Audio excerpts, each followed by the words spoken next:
Todos están preparados. Chévere. A ver, decía, a ver, la economía es muy, muy interesante. La economía se trata de entender las decisiones de los agentes económicos, ya nos va a quedar claro. Sin embargo, creo que cada año que pasa la economía me resulta más fascinante y más, am, y me siento más modesto ante las respuestas que doy. Creo que aquí aplica este concepto que se ha vuelto muy famoso últimamente, que mientras menos sabes, más confiado te sientes en dar respuestas así como rápidas.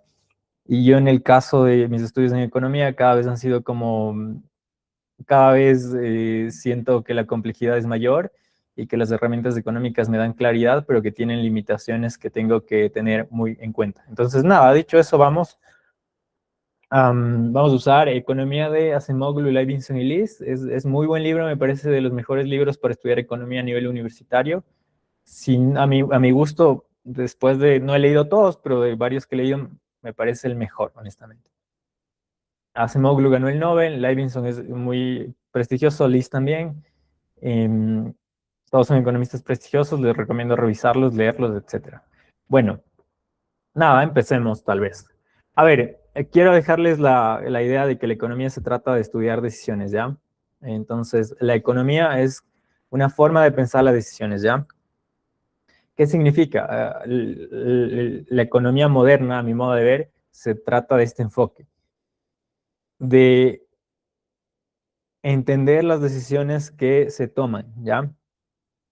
Hay mucha gente que ahí puede objetar y decir definiciones que creo que fueron surgiendo en el tiempo, que que pueden ser una descripción parcial, si quieren, de la economía como ciencia, pero que a mi modo de ver no son tan generales, ¿no? Por ejemplo, el manejo de los recursos, al final, ¿qué es una decisión? O sea, si yo administro recursos, ¿qué estoy haciendo? Tomando una decisión de qué gasto en qué, de cómo ocupo tal mineral, de cómo ocupo tal presupuesto, de cómo gestiona la población. Al final sigue siendo una cuestión de decisión, ¿ya? Entonces, hay mucha gente en internet que he visto, sobre todo en los videos que hago, que no sé si es una necesidad muy personal de sentir que dicen algo inteligente, pero tomar decisiones me parece muy general y me parece positivo. Entonces, eso, a ver, vamos a hablar de la economía desde este enfoque, ¿no? Entonces, ¿qué vamos a hacer? Vamos a entender decisiones, probar explicaciones con datos. O sea, siempre vamos a verificar si nuestras ideas tienen sentido desde la evidencia y en el caso de la economía solemos usar muchos datos para validar si algo que creemos es así. Y bueno, luego trataremos de pensar cuál es la mejor opción. Entonces hay tres principios. Uno es el principio, hay tres principios más bien. Es optimización, equilibrio y empirismo. Ya vamos a ir desarrollando eso. em, en los que, digamos, podemos pensar la economía, o sea, el marco económico, ¿ya? Alguien me está solicitando entrar. Ya. A ver, entonces, optimización, ya vamos a ir viendo, pero esos tres principios vamos a revisar. Optimización, equilibrio y empirismo. Bueno, digamos que otro elemento importante va a ser el método. Nosotros utilizamos modelos, datos de hipótesis de experimentos, es decir, somos metódicos para evaluar las decisiones sobre todo la gente que está en las universidades y en el mundo académico más, porque digamos que en las universidades se hace ciencia y fuera de las universidades se puede hacer política y la política puede ser simplemente todo lo contrario a la ciencia, aunque no debería o aunque no sería deseable que sea, ¿ya? Bueno, sigamos. Eh, ¿Qué ocurre entonces en la economía, no? La economía estudia las decisiones de los agentes, es decir, ¿qué es un agente? Es un actor que va a hacer alguna, si quieren, es alguien que actúa o un actor en el que podemos pensar que está tomando una decisión económica. Por ejemplo, una decisión económica puede ser ahorrar, invertir, um, producir. Entonces, desde alguna perspectiva de que podamos analizar una acción económica, podemos pensar a un agente como alguien que hace esa o que actúa económicamente, más bien, creo que es mejor manera de decirlo, y lo que vamos a concentrarnos desde la economía, nos vamos a concentrar en las decisiones, en cómo se optimizan, en qué las afecta, entonces todo lo relativo a tomar decisiones, ¿ya? Eso me parece muy importante porque es una diferencia conceptual muy grande, creo, de la economía moderna respecto a los enfoques tradicionales que pueden incluso ustedes seguir viendo en la universidad, porque sigue siendo muy común. Ustedes deben entender que si quieren, el cambio de paradigma no es tan veloz, ¿no? La IA es un cambio de paradigma que está siendo súper rápido, pero en la enseñanza los autores y las ideas económicas parece que van muy lentas, ¿no? Entonces tú tienes, si soy directo, gente que estudia en universidades de élite y ellos tienen un enfoque más moderno y luego estamos en América Latina súper rezagados con autores que son anticuados, ya lo he dicho muchas veces, no que no sean importantes, sino que sus aportes tal vez fueron los máximos logros de su momento, pero eso es una cosa a que sean los mejores enfoques actuales. Entonces, eso, vamos a pensar en los agentes. Un agente puede ser una persona, puede ser una empresa, puede ser el gobierno.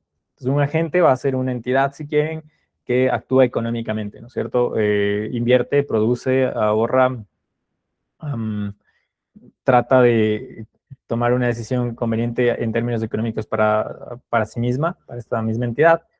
La IA puede ser un agente, podemos pensar siendo claro en un bot como un agente que si es que trata de minimizar el coste computacional está tomando una decisión económica. Eso se puede generalizar mucho, ¿ya? Y eso es muy importante. Ya iremos viendo por qué.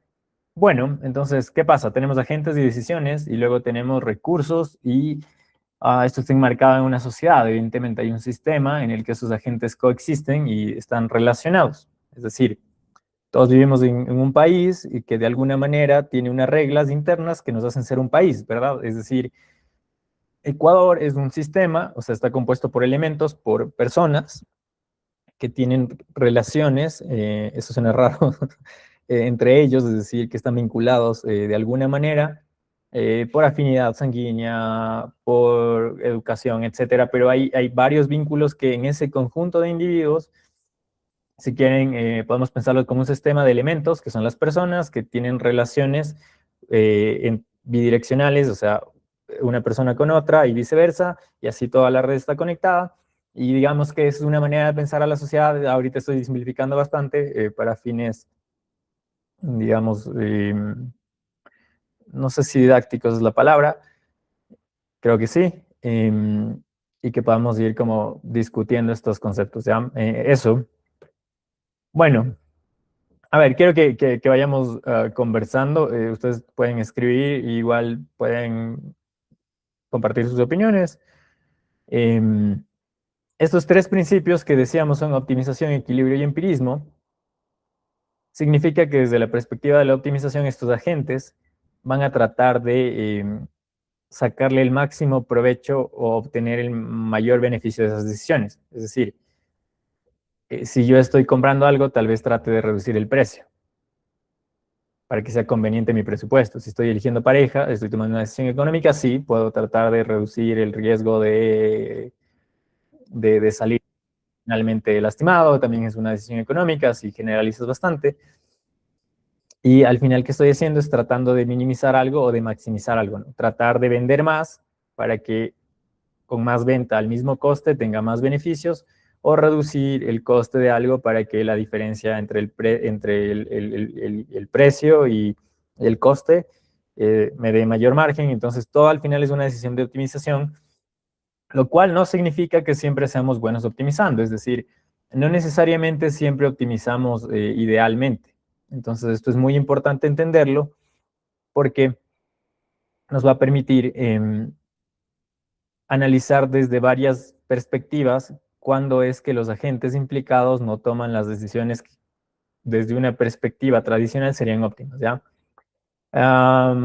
Por ejemplo, hay muchas veces en las que las decisiones están sesgadas, esto seguramente ya lo habrán oído desde la economía conductual, y las decisiones son subóptimas en el sentido de que tal vez si tú lo analizas como muy frío, muy así como muy estricto, no debería haberse tomado una decisión de un tipo, sino otra, pero están las emociones de por medio, los sesgos cognitivos, los contextos, la cultura, muchas cosas que al final condicionan una decisión que puede interpretarse así como no óptima, ¿ya? Entonces eso es optimización. Ahora, equilibrio quiere decir que voy a usar un ejemplo para esto.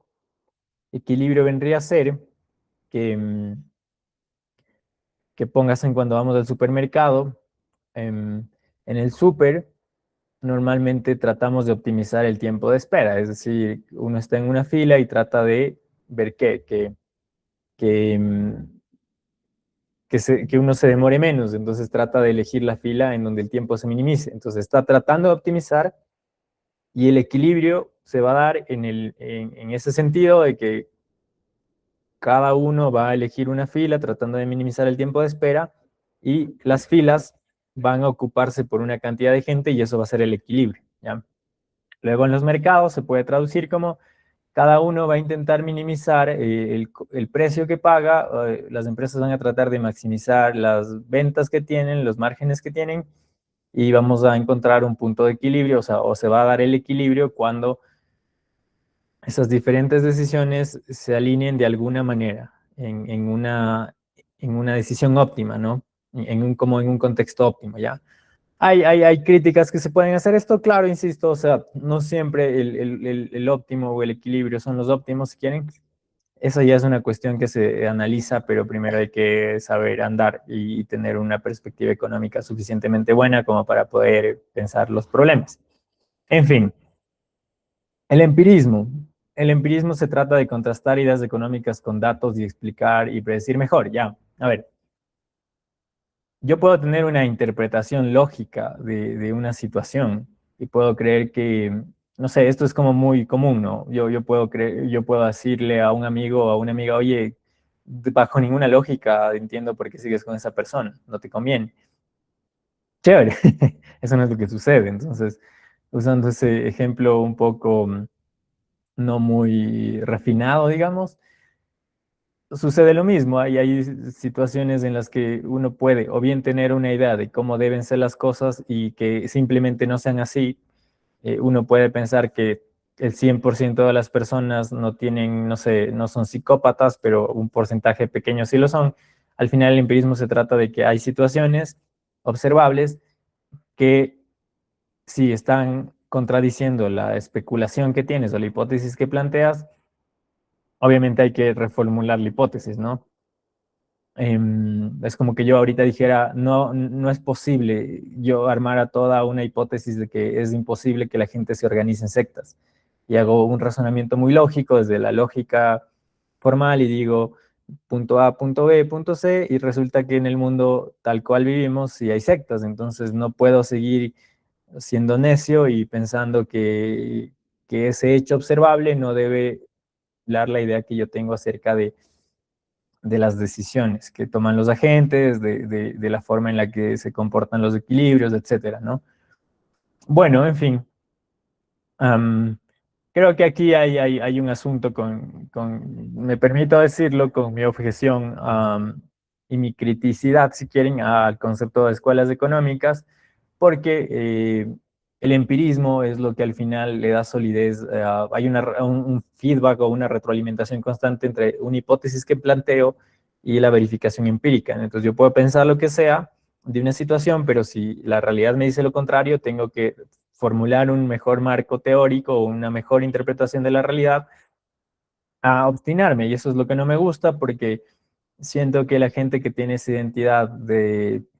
Para mí las escuelas están bien si vamos a hacer historia económica, es decir, si vamos a revisar cómo evolucionan las ideas y cómo llegamos a ciertas definiciones y marcos mentales, eso está muy bien, pero no me agrada para nada la idea de usar una interpretación teórica anticuada que la evidencia empírica ha cuestionado una y otra vez. Es como si yo le estuviera invirtiendo a una acción y una y otra vez la realidad me demuestra que es una mala inversión y yo sigo y sigo y sigo y busco todas las maneras de justificar eso. Entonces, es absurdo, la verdad. Pero bueno, no creo que se puede cambiar a los fanáticos ni así. Entonces, ¿qué les puedo decir? Aplicación. ¿Por qué es importante tener estos tres principios en mente?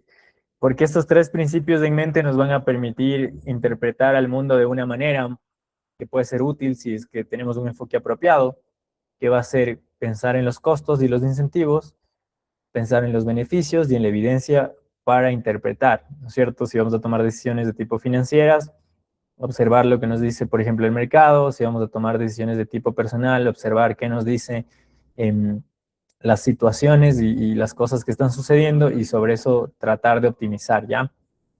Sigamos. Bueno, aquí hay una cuestión y es, um, estos principios nos permiten tener una herramienta muy poderosa que va a ser el beneficio neto, que va a ser siempre, digamos, un descuento de qué en principio estoy estimando que voy a ganar contra qué en principio estoy estimando que voy a perder. Y esta cuestión me parece que está implícitamente subestimada y a veces explícitamente subestimada en el pensamiento de mucha gente que estudia economía y de gente que no estudia economía sobre todo. Y a veces es peor, porque creo que la gente que estudia economía no cuantifica bien los costes y no hace bien el, si quieren, no estima bien el coste de oportunidad.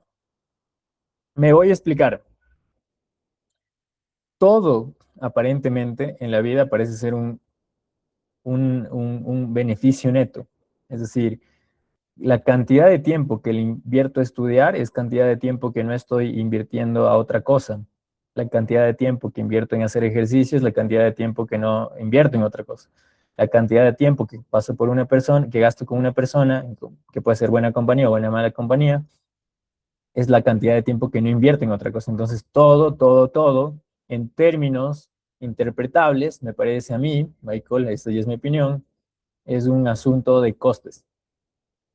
Esto es justo de lo que hablo un poco en mi artículo para hacer la transformación de tiempo de vida a dinero. Y el tema me parece que siempre va a recaer en cómo estimo los costes. Y los costes no siempre son de tipo monetario, ¿no? No siempre tienen que ver con el dinero o con la moneda. A veces son costes implícitos que, no sé, eh, pasar 3 meses más con una persona, me invento en una relación, ¿cuánto me va a costar los siguientes 5 años? Porque puede ser que cada mes te cueste más. Entonces, esas cosas son las que me parece que la economía forma eh, en un enfoque apropiado. Me parece que lo que la economía, a mi modo de ver, provoca en un buen economista es la capacidad de estimar bien los costes y de tomar una decisión basándose en esa estimación de costes que tratas de hacerla mejor, de la mejor manera posible para obtener un máximo beneficio. Y esto aplica en todas las situaciones de la vida, en los que implica tiempo, dinero, capital, capital humano, etcétera, etcétera, etcétera. Bueno, en fin. Y justo aquí hay ejemplos cotidianos, que sería: voy a la universidad o acepto un empleo.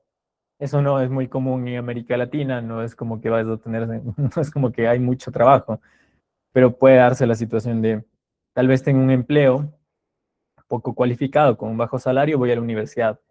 Es igual, es el coste de no tener ingresos ahora, porque en la universidad no me pagan, respecto al beneficio que espero que la universidad me dé, es un beneficio neto. Mudarme de casa, estudiar economía, todas estas no se evalúan solo por el dinero, como decía, se evalúan por el tiempo que cuestan. Esto es lo más, si les soy honesto, yo, si algún rato espero escribir un libro, lo primero con lo que empezaría es con esto, diciendo el coste, y sobre todo el coste se mide por el tiempo. Bueno, exagerando, pero no sé si estoy cayendo en una imprecisión ahí. Tiene que ver con esto, con las alternativas, las pérdidas, ahí falta una tilde, pérdidas y beneficios futuros. Entonces, al final, optimizar va a ser sopesar los costes, ¿ya? Los costes visibles, que pueden ser el dinero, o sea, las cosas más obvias, y los que no son necesariamente visibles, que tal vez son costes implícitos, ¿no? Por ejemplo, esto es una discusión. La gente normalmente puede creer que comprar un auto es mala idea, mal negocio, pero ahí uno debe considerar muchas cosas. Por ejemplo, cuánta calidad de vida te puede quitar no tener un auto en determinado contexto, o tal vez en términos de bienestar, en un contexto específico tal vez no es mala decisión.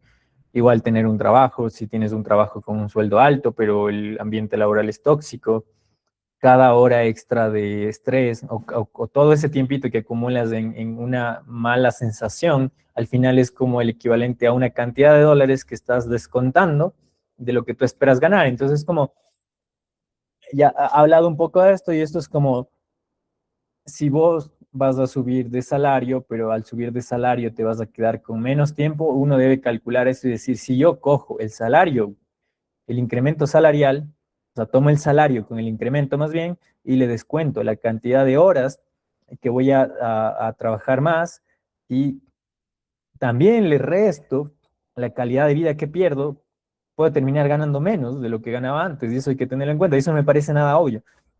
Eso es algo que solo recientemente yo me he dado cuenta. Entonces, por ejemplo, yo veo a mucha gente que puede tener salarios altos, pero que no tienen tiempo para sí mismos, no tienen calidad de vida. Entonces, ese es un coste que no es tan visible a nivel de dinero, pero igual es un coste económico, ¿no? Que habría que considerar en la decisión. En fin, sigamos. Ocurre, denme solo un segundo, por favor.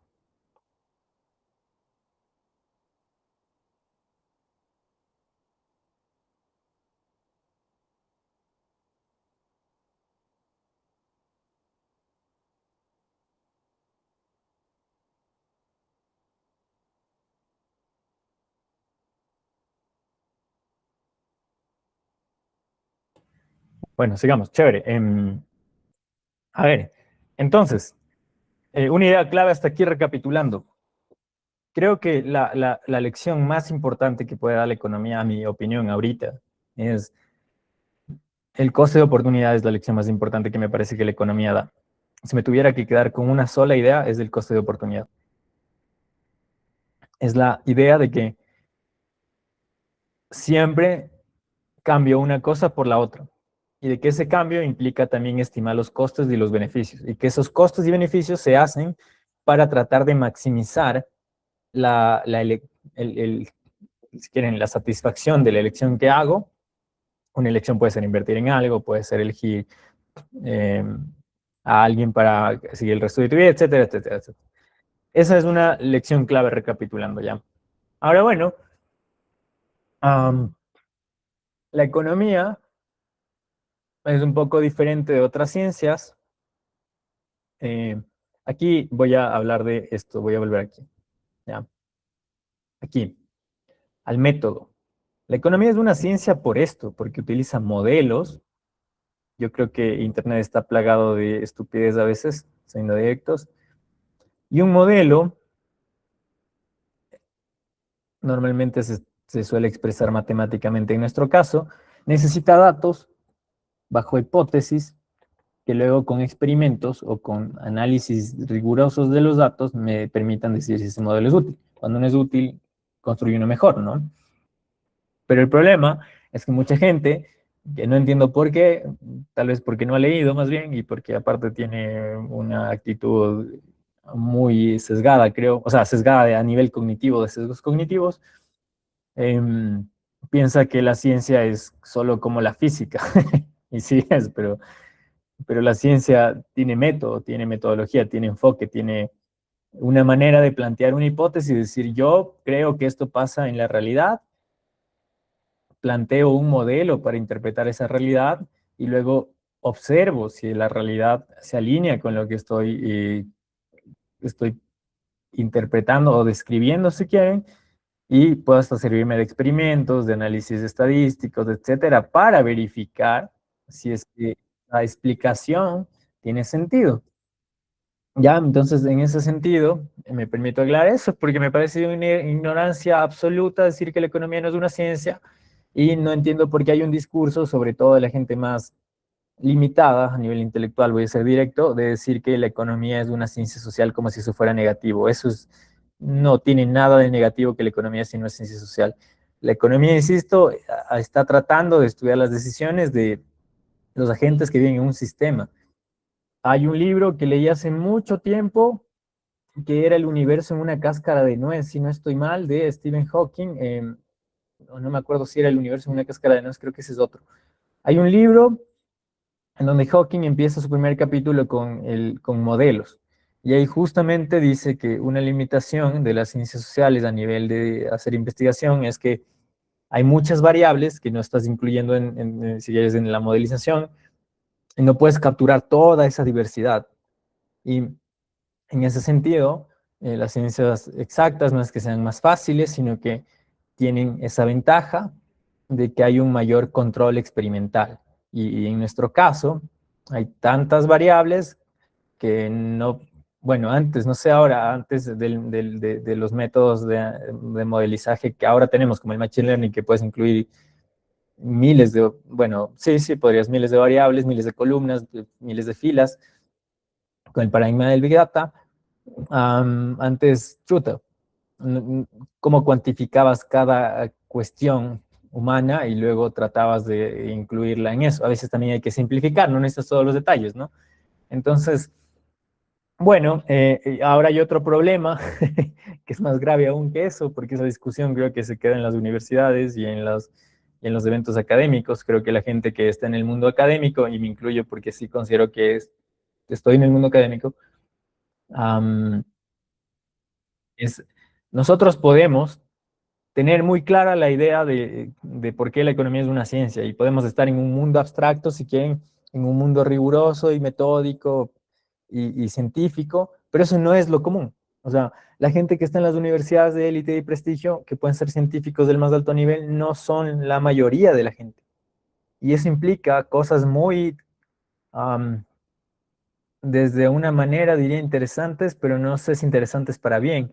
¿Por qué? Porque la física tiene cierta voz de autoridad en el sentido de que hay una concepción cultural mayoritariamente de que yo no soy físico, entonces como que opinar de física hay como si quieren una brecha, una jerarquía, ¿no? Cultural, ¿no? Entonces no es como que la gente comúnmente quiera hablar de física porque no es un dominio común. El problema es que la economía ya bien, es igual, hay que estudiar mucho. O sea, yo diría que ese es el mayor defecto cultural que no sé si vamos a poder cambiar alguna vez, ya voy a decirles por qué. Y es así como hay físicos nucleares, hay economistas del desarrollo. O sea, hay economistas que estudiamos todo lo que se podría o lo que hemos logrado entender del desarrollo económico. Y exige bastante especialización. Y el tema, la diferencia es esta cuestión cultural y es que capaz no es muy común que alguien se quiera meter a hablar de física nuclear o de partículas elementales, pero cualquiera quiere, porque le toca y es muy directo, o sea, porque es algo que afecta todo el tiempo la vida de la gente, todo el tiempo quiere hablar de las soluciones que necesitamos a nivel económico y eso no está mal, en un sentido de que se tienen que discutir. Tal vez si quieren, el conflicto existe en que no hay respuestas fáciles y que a medida que vas estudiando más de economía te das cuenta de que las respuestas son más difíciles de las que parecen a primer ojo y el problema es que hay una desconexión. Me voy a explicar. Creo que el problema, y este sí creo que hay que empezar a discutir cómo solucionarlo con la tecnología, es um, quien no sabe cómo hacer una bomba de hidrógeno simplemente no puede hacer una bomba de hidrógeno, ¿ya? O sea, un físico, alguien que no sepa cómo hacer una bomba de hidrógeno simplemente no puede hacer una y no la puede utilizar, fin. Alguien que no sabe construir una inteligencia artificial no puede hacer una para luego usarla. Y si digamos que ahorita nadie hubiera inventado la IA, la gente simplemente no puede hacerla si no sabe cómo hacerla. El tema es que en el campo de las ideas sociales, creo yo, la economía tiene este desafío que es, puede ser que haya mucha gente que sepa mucho y que esté en universidades de prestigio y que entiendan a la economía mejor que otras personas que obviamente no han estudiado tanto, pero las decisiones son decisiones políticas y el poder político tiene que ver eh, con asuntos culturales y con, si quieren, filosofía moral, filosofía sin moral, con religión, y toda esta interconexión significa que el que tiene el poder político es el que toma las decisiones económicas, y pueden ser decisiones económicas totalmente estúpidas desde una perspectiva científica, ¿ya? O sea, es como cualquiera, cualquier persona, y eso evidentemente tampoco es fácil, que logre tener el amor de la gente en el sentido de que logre legitimarse como un líder, será quien tome las decisiones económicas al final, y puede ser que grupos de poder tomen decisiones que, si tú piensas esas decisiones desde un aspecto científico, están mal, pero pueden privilegiar a alguien. Voy a poner un ejemplo, incluso que ha pasado en las ciencias no sociales. El tema del plomo, por ejemplo, la industria, la industria que producía, que tenía que ver con el plomo, o sea, con pintar y etcétera, que incluía el plomo en la pintura y en otras cosas, si no estoy mal, y es en la pintura. No, no sé si me estoy jalando ahí. Ya sabía la industria que era nocivo para la salud, pero ganaban millones de dólares con eso. Entonces intentaron encubrir a toda la investigación científica para que, y siempre decían, no hay resultados concluyentes. Entonces, se me fue el nombre, hay un científico que es un héroe, de hecho, este man es alguien que respeto mucho, que luchó contra la industria para demostrar que el plomo mataba a la gente. Pero la industria, como gana mucho dinero, y no es que todos los empresarios sean malos, pero así como en la sociedad tenemos gente que en un aula estudia y otros que no, y unos que son éticos y otros que no, y así mismo hay gente que hace negocios pensando en la gente y otros que hacen dinero pensando en la gente. Es así, la vida es diversa. Y estos manes lo que hacían era que, o las tabacaleras son otro ejemplo, ya sabíamos que el tabaco tenía que ver con el cáncer, y las tabacaleras gastaron millones de dólares saboteando las investigaciones y dañando la imagen de los científicos. Fue igual con el plomo, millones de dólares desacreditando a los investigadores, comprando personas en diferentes aspectos de diferente prestigio para que siguieran generando dinero a costa de que la gente se muera, así literalmente. Entonces creo que eso es algo que hay que tener muy en cuenta, porque en la economía es peor. Al menos en el mundo científico, que no son las ciencias sociales, ya hay un consenso y todos aceptan ciertas teorías y nadie cuestiona quizá a la relatividad general, o bueno, la mayoría está de acuerdo, pero en la economía el problema es que los intereses son directos y las ideas económicas moldean los beneficios particulares. Entonces, si yo sé muy bien que capaz es muy bueno tomar una decisión política, pero soy un grupo al que no le conviene y tengo poder y dinero, ¿qué incentivo tengo yo para...? Esto sigue siendo un tema de decisión de coste, ¿no? Es como, yo digo, si gasto 20 millones en una campaña para sabotear esta ley, el beneficio de que esta ley se caiga en los siguientes 10 años es el triple, o es 7 veces mayor, o es 10 veces mayor. Entonces, sabotear y gastar una cantidad de dinero considerable a costa de que tenga beneficios durante una década, sigue siendo beneficiosa, obviamente no ética, pero beneficiosa para la gente que está tratando de optimizar eso.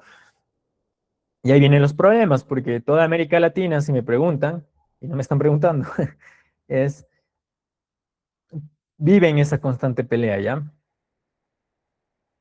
Creo que la historia me ha enseñado, particularmente a mí, que las élites europeas y gringas, con todos los defectos que tienen, han sido capaces de construir un proyecto de nación. Y hay alguien seguramente que se sienta, no sé, no sé por qué siento que estoy asociado con la gente que se siente más marxista que con cualquier otra etiqueta ideológica. Am, Puede hablar de imperialismo, y lo que sientan ustedes, ni siquiera objetaría tanto al imperialismo, pero a lo que me refiero es que esas élites no se pueden comparar con las nuestras. Las élites de Silicon Valley quieren construir la inteligencia artificial para cambiar el futuro de la civilización, quieren colonizar Marte, quieren ir a la Luna, quieren crear tecnologías disruptivas, revolucionarias, quieren explorar, quieren crear satélites, quieren crear cosas que no se crean, quieren trascender, tienen una idea de hacer dinero, pero también de cambiar al mundo completamente en la empresa personal que cometen. Las élites latinoamericanas no tienen visión, siendo directo, no sé si algún día me disparen por esto, pero no tienen visión, ellos no piensan en transformar al mundo con las ideas, en crear tecnologías, en ser inventores, en ser científicos, en apostar por cambios que nadie más ha apostado. No, no, ellos no piensan en eso. Su cosmovisión es más como, bajemos un poquito el salario a estos manes para que tengamos más beneficios. Entonces, mi problema con el contexto latinoamericano es que el diagnóstico realista es la clase institucional que tenemos. Es decir, son justamente esas dinámicas diferenciadas de conducta humana la que tiene que darnos luz para que entendamos que no podemos esperar que los cambios solo ocurran, sino que tenemos que entender que necesitamos cambiar culturalmente la visión empresarial, la visión institucional, la dinámica de las élites y que tenemos que cambiarlas desde ese enfoque de la innovación, la producción, el desarrollo, la visión, el liderazgo, etcétera. Y eso es algo en lo que es como el primer paso para avanzar. Bueno, no me quiero alargar más en eso, espero que con eso haya dado un buen contexto, si quieren podemos ir conversando, pero eso es lo que creo que va a explicar estos dos enfoques que son la economía positiva y normativa.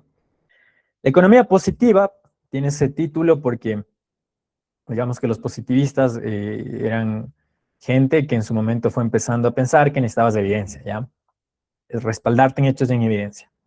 Entonces, ¿qué es la economía positiva? Es la economía que es científica, digamos, es la idea, bueno, es la economía que se limita a, a entender cómo son las cosas, ya tal cual son, digamos. Entonces, ¿qué hacen los agentes? Por ejemplo, ¿qué hace la gente en Tinder? Es una decisión de tipo económica. ¿Qué hace la gente en Tinder? ¿Cómo machean? No como yo quiero que machen, sino cómo machean de verdad, o sea, cómo hacen match, cómo se emparejan, ¿no? Esa es la economía positiva. La economía normativa es como quisiera que sea o como debería ser desde mi perspectiva racional, si quieren. Aquí es como, yo creo, por ejemplo, yo creo que desde la perspectiva económica deberíamos invertir en tecnología. Eso es, yo ya entendí más o menos la historia de las naciones, no sé, soy Joel Mokyr, soy Philip Banjon, vengo me levantaba en los hombros de historiadores, de economistas, de investigadores y entiendo ya la dinámica más o menos de la cultura, del crecimiento, de la destrucción creativa schumpeteriana. Y sobre eso yo pienso, ok, hay que invertir en tecnología, hay que crear un esquema de innovación y de universidades y de capital semilla y de startups y de disrupción tecnológica y división empresarial, porque eso es lo que hace que las sociedades se desarrollen. Sí, esa es la normatividad, o sea, normativo de normar, de como que forzar a que sea así, o de pensar cómo deben ser, pero eso es como lo normativo, ya no necesariamente lo que pasa. Yo diría que esto tiene que pensarse en un enfoque de cómo yo quisiera que sea algo basado en lo que sé, ¿no? En fin, bueno, ya nos acabamos del capítulo 1, chévere. ¿Tienen dudas hasta ahí, más bien? Creo que solo vamos a llegar hasta el 2 nomás hoy, y de ahí ya podemos ir viendo. ¿Tienen dudas, tal vez? ¿Alguien quiere intervenir en el sentido de plantear una pregunta o de pedir alguna ilustración particular de algún tema? Si tienen, chévere. Voy a esperar un mi. Si no, más bien sigamos.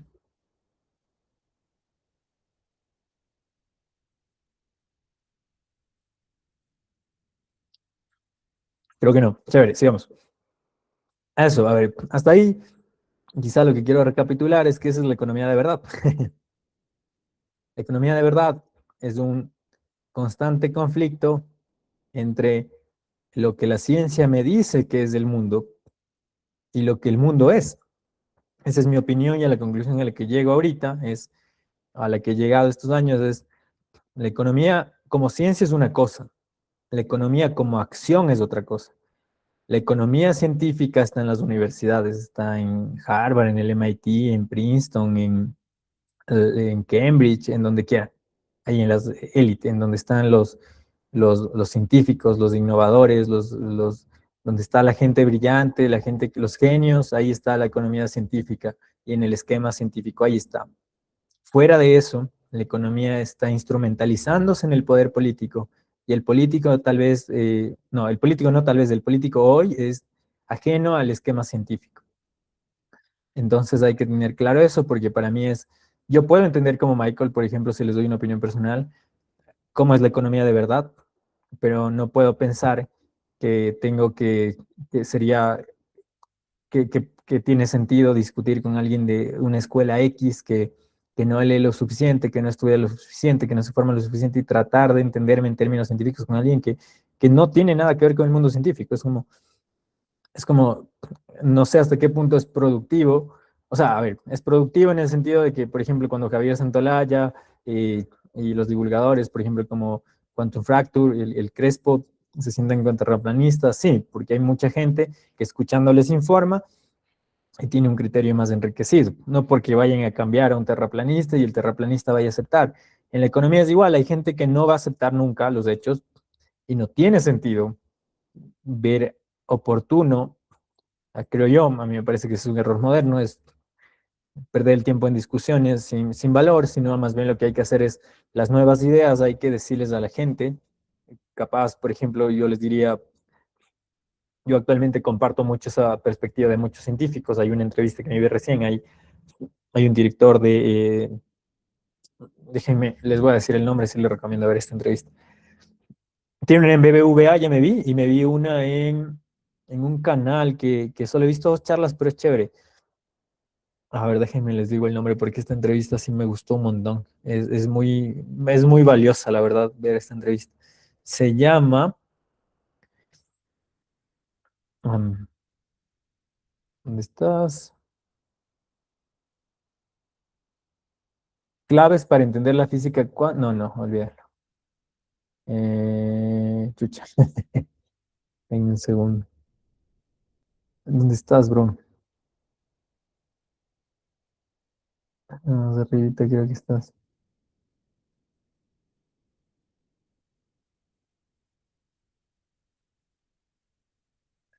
Es José Ignacio Latorre. José Ignacio Latorre, es físico y tiene una charla en BBVA que se llama Inteligencia Artificial. Me parece muy buena esa de inteligencia artificial. Y hay otra que fue a hacer y chuta, y esto no me aparece en ningún lado. Aquí, a la de tres, que se llama Universo, IA y el destino del ser humano. Ya. Hay una parte en la que él topa un tema político que me parece que es algo que quisiera meterle a la gente en la cabeza, que es izquierda, derecha, los políticos pierden el tiempo en cosas que no son importantes. Sí, estoy de acuerdo. Y él dice, hoy lo que nos debe preocupar es la transición energética, el uso de la inteligencia artificial, la dinámica que vamos a tener con con jóvenes, poblaciones muy jóvenes, porque um, si no estoy mal y no me acuerdo mal el dato, él decía que el 50% de la gente que ya vive hoy va a vivir más de 100 años y vamos a vivir esos efectos. Ya hay investigación científica de rejuvenecimiento, entonces no es ciencia ficción que probablemente empecemos a ver rejuvenecimiento y tratamientos. Vamos a ver cosas muy locas en este siglo y esa idea de izquierda, derecha, que el rojo, que el azul, es absolutamente anticuada para mí. El mundo es más complejo que una idea política. Creo que me gusta la idea de Thomas Piketty de que la ideología es un conjunto de ideas de cómo deben ser las cosas. Pues para mí, el siglo pasado, en la comprensión que tenía del mundo científico y de y de la complejidad no tan alta del mundo, porque hoy el mundo se ha vuelto complejo, hoy tenemos las telecomunicaciones, hoy la complejidad del mundo tal vez si lo piensas ha aumentado, tal vez eran maneras de pensar la realidad, pero ya no creo que sean suficientes, o sea, no puedes marcarte en esas etiquetas a mi modo de ver, ¿ya? Sí creo que hay que tener una ideología, como por ejemplo, ¿qué vamos a hacer con la IA? Eso es tener ideología, un marco de cómo debe usarse la IA, un marco de cómo vamos a relacionarnos con las máquinas, un marco de cómo vamos a acabar con la pobreza, hay que tener un marco de eso, pero de ahí el otro marco de si la IA Mises o leía Marx y que leí un libro de los 80 y que es mi autor favorito, ya es como de una ignorancia absoluta. Y la verdad es que siendo directo, no sé por qué tiendo a creer que los que están menos conectados con los avances científicos, como la IA, la neurociencia, todos estos manes que están muy ajenos acá son los más obstinados en estas ideas, ¿ya? Bueno, no me voy a alargar ahí. Voy a cerrar más bien con el capítulo 2 y sigamos. Y espero que eso lo puedan, eh, ¿cómo sería? No me acuerdo el verbo que se utiliza, lo puedan predicar, que es que se predique como los salmos y que algún día entendamos esto antes de que nos matemos con la tecnología. En fin. Bueno, voy a ir cerrando un poco. Empezamos a las 8:15, entonces hasta las 9:20 nomás vamos a estar ya. Luego vamos a tener otra clase. Solo revisamos esto conceptualmente y de ahí podemos, si quieren, ir abrir como unos 20 minutos de discusión y ahí cada uno puede aportar algo o preguntar lo que sea. Siempre y cuando sean aportes o preguntas que vengan al caso, ¿no? Bueno, los métodos económicos y las cuestiones de la economía. Ahora, como he dicho, necesitamos, ¿por qué los modelos son importantes? Porque así como vos no puedes ganar una partida de ajedrez imaginándote todas las posibilidades de una partida de ajedrez, la realidad es muy compleja como para poder verbalizarla, y creo que esa pretenciosidad de que hay que evitar la mate es una soberbia absoluta, porque los modelos matemáticos nos dan instrumentos para poder analizar la realidad con nuestras pequeñas mentes. Y son más pequeñas y menos útiles cuando queremos verbalizar cosas. No estamos optimizando la forma en la que interactúan las personas, los agentes, las decisiones. ¿Tienen limitaciones? Sí, hay que saber, por ejemplo, cuáles son los supuestos de los modelos, y si un supuesto no se cumple en una situación, bueno, hay que usar otro supuesto y otro modelo, ¿no? Entonces, bueno, el empirismo transforma la economía en una ciencia aplicada, es decir, los modelos generan predicciones y los datos ayudan a aceptarlas, corregirlas o descartarlas. Ya, esta es la idea simple. Voy a poner ejemplos empresariales, no sé por qué, porque creo que a veces es buena forma de cuestionar algunas ideas. Si es que veo que una decisión comercial está fracasando, cambio de decisión. No mantengo la decisión y me niego a que está fracasando, a menos que quiera quebrar. Entonces, esto es igual, tengo una mala política pública, la evalúan expertos, hago varias verificaciones y está yendo mal, nada, ¿qué hay que hacer? Hay que cambiarla. Pues a veces nos equivocamos también. Todos nos equivocamos y eso es como muy humano, pero el punto es, de eso se trata la economía, de elegir un modelo que dé un marco de interpretación de la realidad apropiado, y si no, mejorar el modelo, sofisticar. Y no decir como, no, es que los modelos no sirven, y es como que ya, pero entonces dame un modelo mejor, o ¿por qué pierdo el tiempo diciéndome no usemos esto y no hay alternativa? Es como, eso es lo que tampoco deberíamos tener, esa actitud como muy de fracaso, ¿no? Bueno, hipótesis. Eh, ¿Qué predice el modelo? O sea, si mi modelo dice que la inflación va a subir cuando pase esto, y eso pasa y no sube la inflación, entonces estoy mal, se acabó, el modelo está mal. Datos.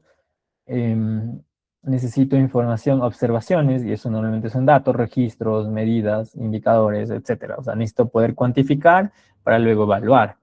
Necesito saber, por ejemplo, cuántas personas son pobres en un país para dimensionar qué tan grave es. Necesito saber cuántos niños mueren con desnutrición crónica infantil, con diarrea, con neumonía, para tener una idea de qué tan importante es tomar una decisión y gastar dinero en un programa específico. ¿Ya? Y los datos por eso son importantes. Pero más allá, igual creo que el valor de los datos para cualquier persona razonable ni siquiera está en duda. En fin, eh, el método científico en la economía.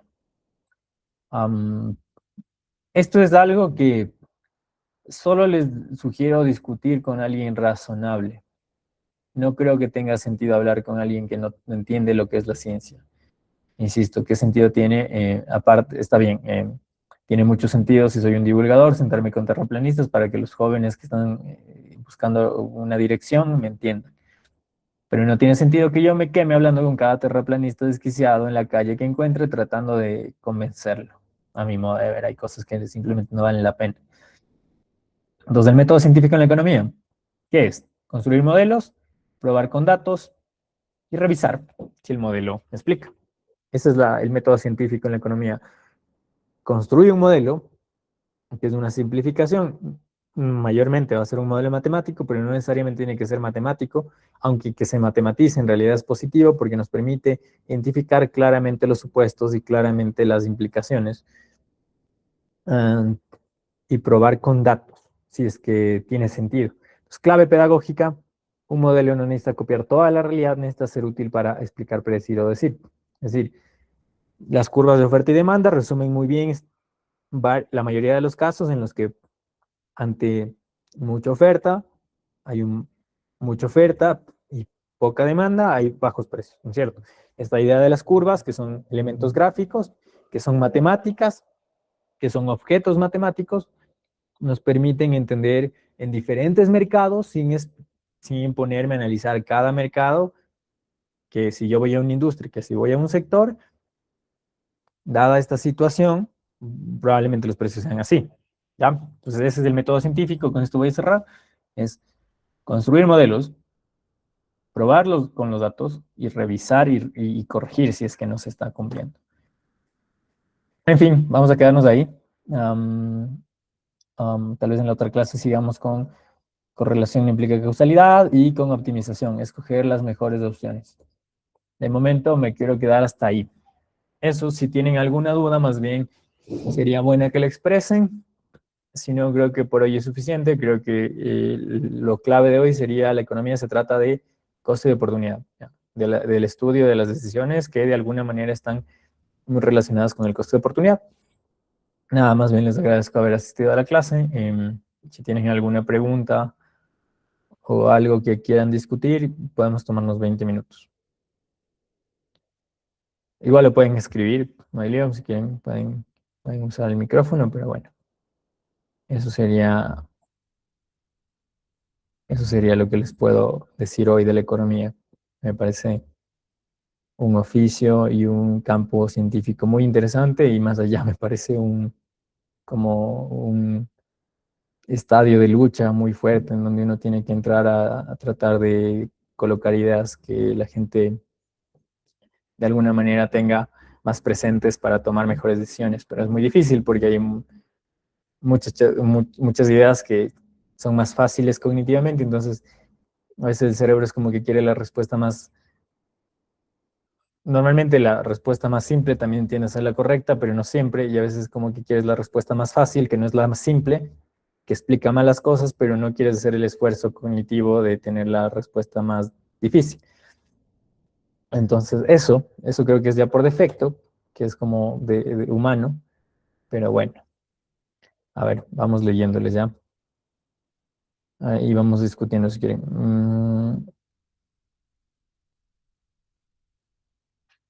¿Cómo mostrarle masivamente a la población latina esto, nuevo cambio de ideología? Esa es creo que la cosa en la que, no sé si la cosa en la que más he pensado, pero en la que sí he reflexionado bastante. Yo creo que esto tiene que ser, al final somos un sistema y las ideas son como virus, ¿no? Alguien se da cuenta primero de una metáfora y la dice.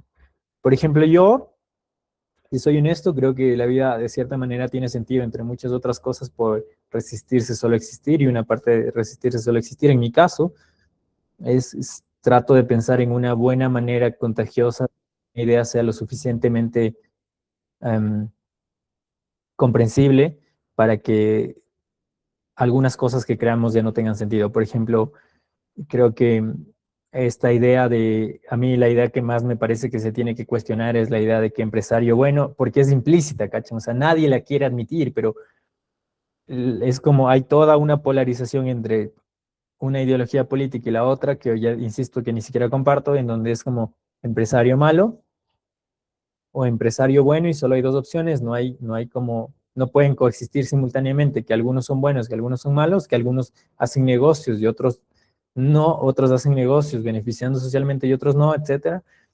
Y luego acá tienes como a la idea, en cambio, del obrero. Entonces creo que esa es la mayor pelea de tratar de decir como, esto se trata de composición, de si tu país tiene una visión empresarial que busca el desarrollo de la sociedad, que busca la innovación, la ciencia y la filosofía, vas bien.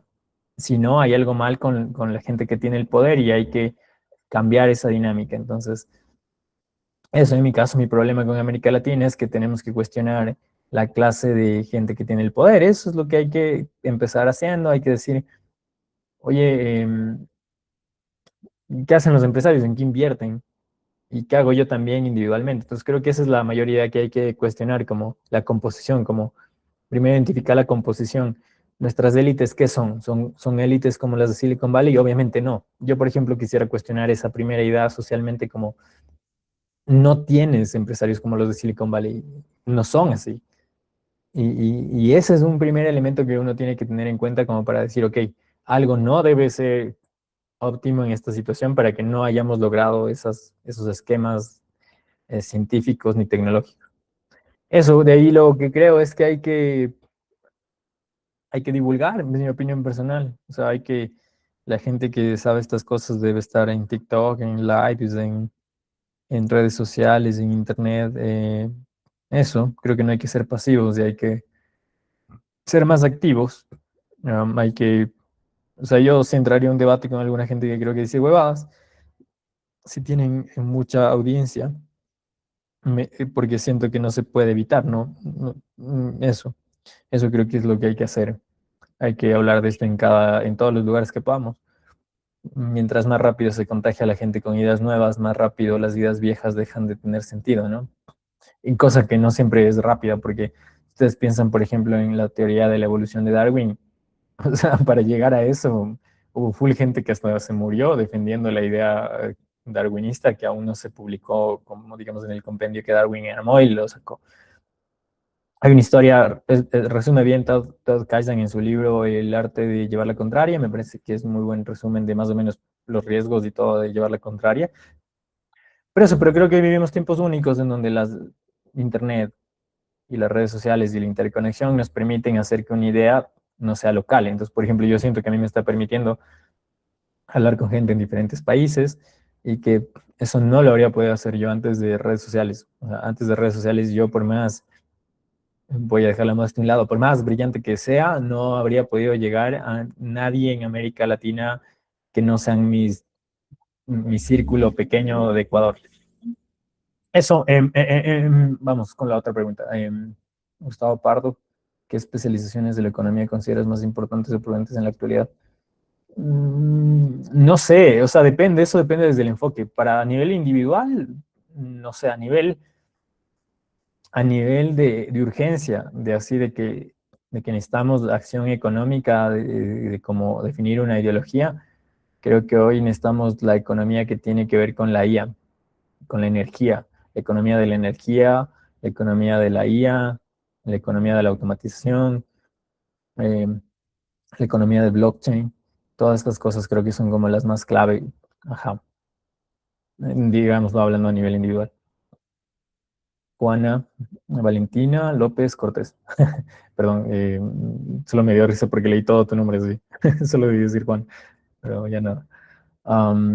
Lindo nombre, más bien, no me reí por eso, por ese caso, lo claro. ¿Cómo podría incentivar? Chucha, es que me da miedo leerles el nombre completo, Dios.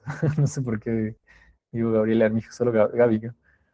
¿Cómo podrías incentivar desde tu perspectiva un proyecto en sectores súper carentes aparte de... A ver, ¿cómo podrías incentivar desde tu perspectiva un proyecto en sectores súper carentes aparte de...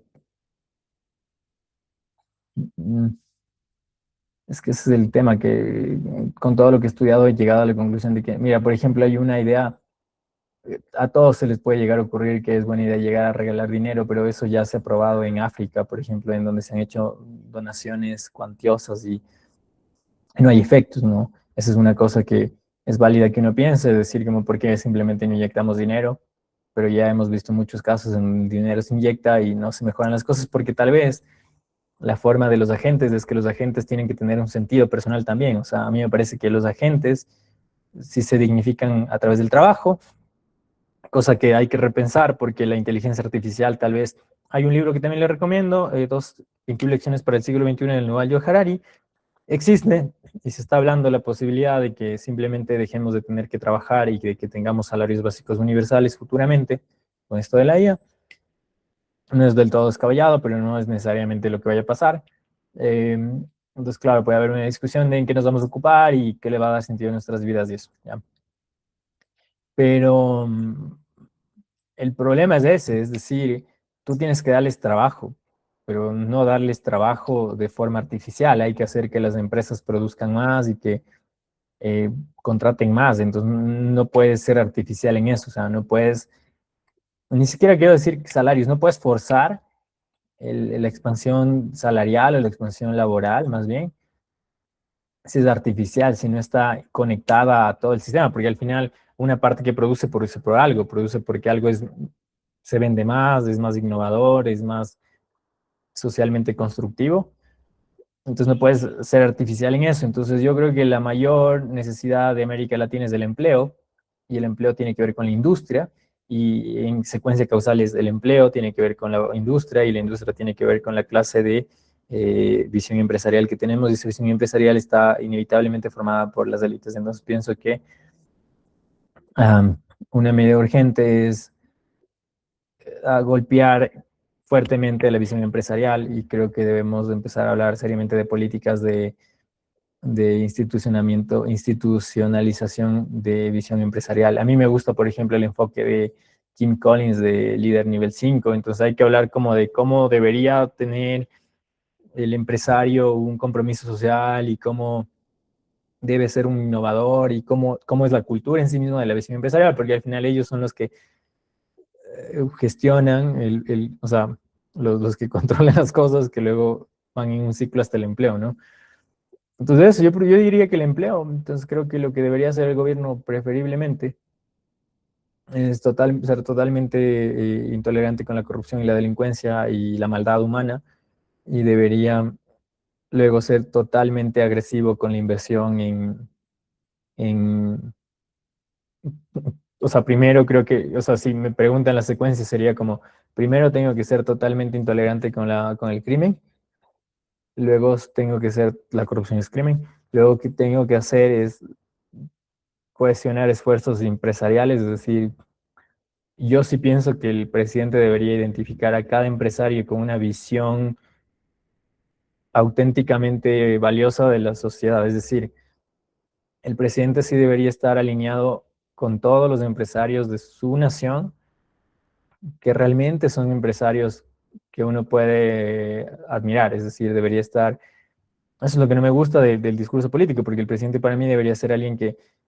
identifica al empresario que lucha por pagarles buenos salarios a las personas que colaboran con él, que habla de colaboradores, no de empleados, que cree que la educación es valiosa, que cree que generar dinero solo tiene sentido si uno aporta socialmente, que cree que necesitas a la educación, que necesitas a la tecnología, que tienes que pensar desde la filosofía. Esta gente es la que tiene que identificar el presidente, y con ellos tiene que hablar, y con ellos tiene que armar un plan, y con ellos tiene que decir, hagamos de esto juntos, y juntos saquemos de esto. Y ahí debe haber una dinámica de tú tienes visión, yo te impulso como empresario, tú das más empleos, y luego tenemos más capacidad política para aplastar a los que nos... Sí, sí, soy directo, yo no creo en eso de no tener bandos. O sea, para mí es como el presidente debería estar alineado con los empresarios de este tipo, y empezar a quitarle mercado a los que, no sé, a los que quieren hacerse los vivarachos, que no son líderes, que no son visionarios tecnológicos, a ellos, porque al final ellos son como costes sociales, como el ancla social, ¿no? Eso, pero creo que el tema de eso es que necesitas un presidente realmente ideal. No sé, necesitas como eh, gente como Marco Aurelio, Lee Kuan Yew, um, gente así. Y me voy a atrever a incluir a Nayib Bukele, con todos los defectos que pueda tener. Creo que eso, necesitas gente así. No sé, y no creo que tengamos mucha similitud cultural del gobierno y los presidentes, ¿no? O sea, para mí, por ejemplo, Gustavo Petro, creo que ese es el problema en el que vivimos hoy, es que hay una falsa idea de que yo tengo que defender algo y para no defender lo otro. ¿Cachai? Es como, o elijo esto, porque si no elijo esto, estoy eligiendo lo otro, y no es así. Entonces, pónganse, a mí no me gusta eso. O sea, yo, yo, yo pienso que, por ejemplo, mucha gente está defendiendo a líderes políticos que se etiquetan de izquierda, que no representan lo mejor de la sociedad. O sea, que no hablan de de virtud, de honor, de, de innovación.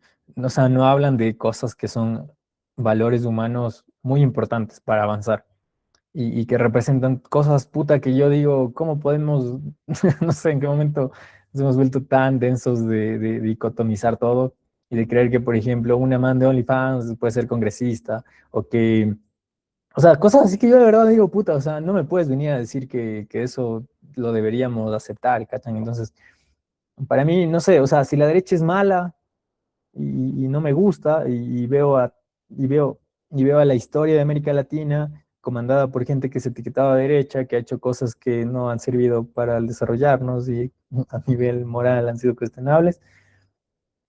Luego veo al otro lado y me pregunto, ¿en qué momento de la historia de la humanidad de verdad tuvimos un líder que fuera coherente con los valores que se supone que tiene el discurso de ser humanista, de ser laico, de ser, o sea, cachan estos valores que están ahí, que se supone que guían el actuar de esta ideología y al final tú tienes gente que cuando vos la analizas individualmente y colectivamente solo no sé, yo no me puedo identificar, pero bueno, ahí sí alguien aquí es. El peor no va, o sea, no estoy hablando mal de un presidente en particular, a mí no va, pero es el peor, así.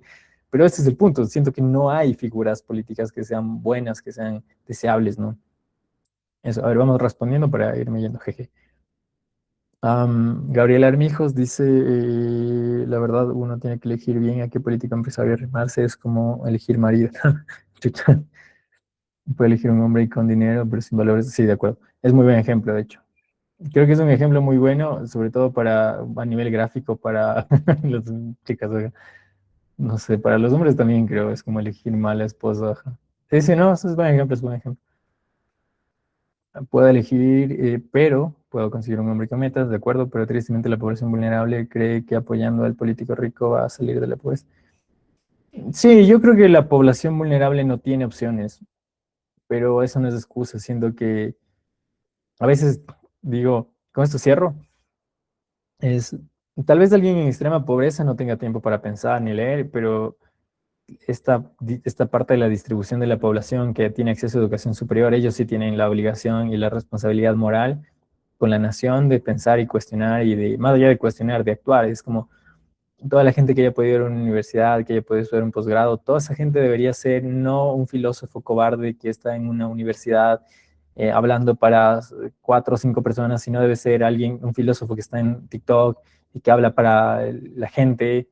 Eh, Justo veía también una entrevista interesante que decía que hay una idea falsa de que el filósofo está pensando en una universidad cuando eso representa una parte pequeña de toda la historia humana y de la filosofía. Cuando realmente los filósofos morían, les obligaban a beber cicuta como a Sócrates, si no estoy mal, porque los acusaban de corromper a los jóvenes por cuestionar a los dioses, o políticos o filósofos que cuestionaban el sistema y que se jugaban la vida en el sistema. Y creo que más allá de que haya pocos filósofos que vayan a hacer eso, lo que sí siento es que la gente que se forma en las universidades, que tiene la oportunidad de acceder a estudios de superiores, ellos tienen una responsabilidad moral con la nación, con la patria, con el pueblo. No me gusta usar tanto esa palabra, no tengo nada en contra de eso, solo que siento que cae en un asunto cultural que no me agrada. Ellos tienen la responsabilidad con las personas.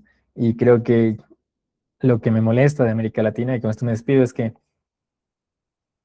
nadie se quiere responsabilizar de su destino, ¿no? O sea, me parece que hay una cultura de esperar que alguien más lo haga, ¿cachan? Entonces esto es como, espero que alguien más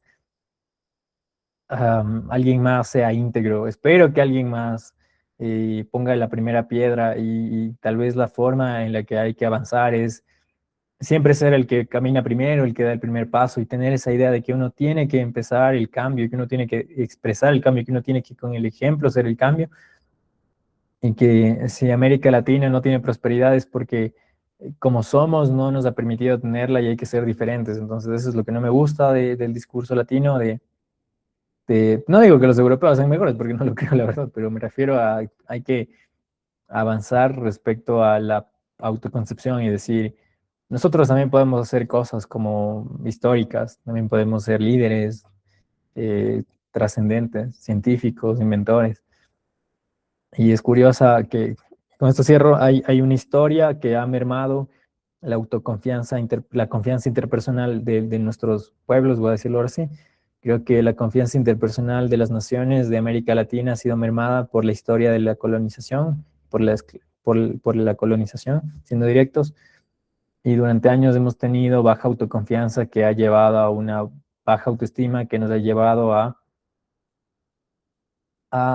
tener cierta envidia, pero no como dicen en internet, de el que tiene más, no, es como un sentimiento de que tú no puedes, porque todos somos iguales y tú no puedes ir a una universidad de élite. Entonces hay como una cultura, por eso no sé si se dan cuenta de que en redes, siempre que aparece alguien, o cuando alguien se vuelve, alguien va a una universidad de prestigio, o cuando alguien destaca, el latino, en vez de aplaudirlo, de felicitarlo, lo, lo trata de arrastrar así, ¿no? Es como que, chucha, no vayas a Harvard, ven con nosotros no vayas a Harvard, no seas famoso, no destaques en el arte, no destaques en la cultura, no, no, tienes que quedarte con nosotros, entonces eso es lo que hay que cambiar. Dicho eso, nada, les agradezco mucho la clase, ahora sí me marcho ya, me excedí de los tiempos. Ya les aviso de la próxima clase y seguimos. Eso, les agradezco mucho que estén bien. Chao. Me apagar la grabación y ahí me salgo.